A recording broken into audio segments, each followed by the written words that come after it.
আসসালামু আলাইকুম। আগামী ১২ই মে অনুষ্ঠিত হবে জাতীয় বিশ্ববিদ্যালয়ের ডিগ্রি প্রথম বর্ষের ব্যবস্থাপনা দ্বিতীয় পত্র বিষয়ের পরীক্ষা। আজকের ক্লাসে আমরা ব্যবস্থাপনা দ্বিতীয় পত্রের চূড়ান্ত শর্ট সাজেশন নিয়ে আলোচনা করব। শিক্ষার্থী বন্ধুরা, তোমরা জানো ইতিপূর্বে আমরা যে সাজেশনগুলো তোমাদেরকে প্রোভাইড করেছি, আমাদের সাজেশন থেকে কিন্তু তোমরা শতভাগ কমন পেয়েছো। আশা করা যায় এই সাবজেক্টের পরীক্ষাতেও তোমরা শতভাগ আমাদের সাজেশনের মধ্য থেকেই কমন পাবে। ভিডিও শুরুতেই তোমাদেরকে বলে দেই যে ক বিভাগের জন্য আমাদের মূল সাজেশন তোমাদের পড়তে হবে, অথবা তুমি 14 থেকে 2020 সালের সবগুলো ক বিভাগের প্রশ্ন পড়তে পারো, তাহলে তুমি ইনশাআল্লাহ 10 এর মধ্যে 10টা প্রশ্নই কমন পাবে। এছাড়া আমাদের এই সাজেশনে খ এবং গ বিভাগের প্রশ্ন আমরা একসাথে করে দিয়েছি। দেখো তোমরা দেখতে পাচ্ছ ক এবং খ বিভাগের প্রশ্ন একসাথে করে দিয়েছি।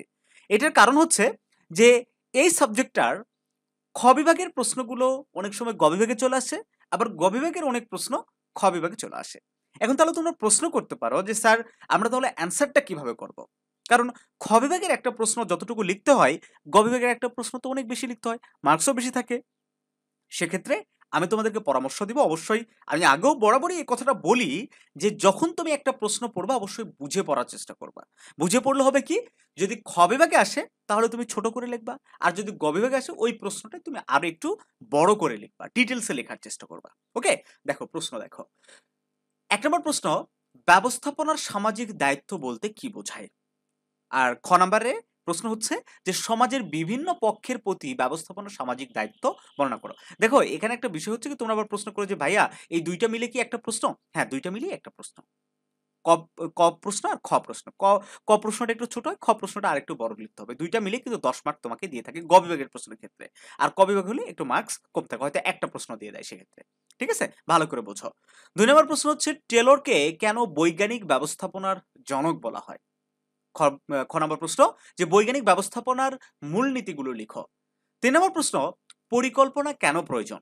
৪ নম্বর প্রশ্ন, উত্তম পরিকল্পনার বৈশিষ্ট্যসমূহ বর্ণনা করো। ৫ নম্বর প্রশ্ন, একর্থক ও স্থায়ী পরিকল্পনার মধ্যে পার্থক্য দেখাও। ৬ নম্বর প্রশ্ন, সরল রৈখিক গঠন কাকে বলে? সরল রৈখিক সংগঠনের সাথে সরল রৈখিক ও উপদেষ্টা সংগঠনের পার্থক্য নির্ণয় করো। ৭ নম্বর প্রশ্ন হচ্ছে কর্তৃত্ব কেন অর্পিত হয়? ৮ নম্বর প্রশ্ন, কেন্দ্রীকরণ বলতে কি বোঝো? কেন্দ্রীকরণের সুবিধা ও অসুবিধা সমূহ আলোচনা করো। ৯ নম্বর প্রশ্ন, নেতৃত্বের গুরুত্ব সংক্ষেপে আলোচনা করো। ১০ নম্বর প্রশ্ন, মোহনীয় নেতৃত্ব কি? ১১ নম্বর প্রশ্ন, নেতৃত্বের বিভিন্ন ধরন বর্ণনা করো। ১২ নম্বর প্রশ্ন, গণতান্ত্রিক নেতৃত্ব কি? খ নম্বর প্রশ্ন, একজন ভালো নেতার গুণাবলী আলোচনা করো। ১৩ নম্বর প্রশ্ন, কমিটি কি? কমিটি ব্যবহারের অনুকূল ক্ষেত্রসমূহ আলোচনা করো। ১৪ নম্বর প্রশ্ন, কমিটির সুবিধা ও অসুবিধা বর্ণনা করো। ১৫ নম্বর প্রশ্ন, হার্জবার্গের দ্বি উপাদান তত্ত্ব আলোচনা করো। ১৬ নম্বর প্রশ্ন, নির্দেশনার গুরুত্ব বর্ণনা করো। পরামর্শমূলক নির্দেশনার সুবিধাগুলো বর্ণনা করো। ১৭ নম্বর প্রশ্ন, নিয়ন্ত্রণের গুরুত্ব বর্ণনা করো এবং নিয়ন্ত্রণ ব্যবস্থাকে কিভাবে কার্যকর করা যায়। বাজেট কি এবং বাজেটীয় নিয়ন্ত্রণের সুবিধা ও অসুবিধা বর্ণনা করো। সেই সাথে এই প্রশ্নগুলো তোমরা তো পড়বা, সাথে ২০২০ সালের প্রশ্নগুলো তোমরা আগেও পড়েছো আমি জানি, আবার একটু রিভাইজ করে যাবা।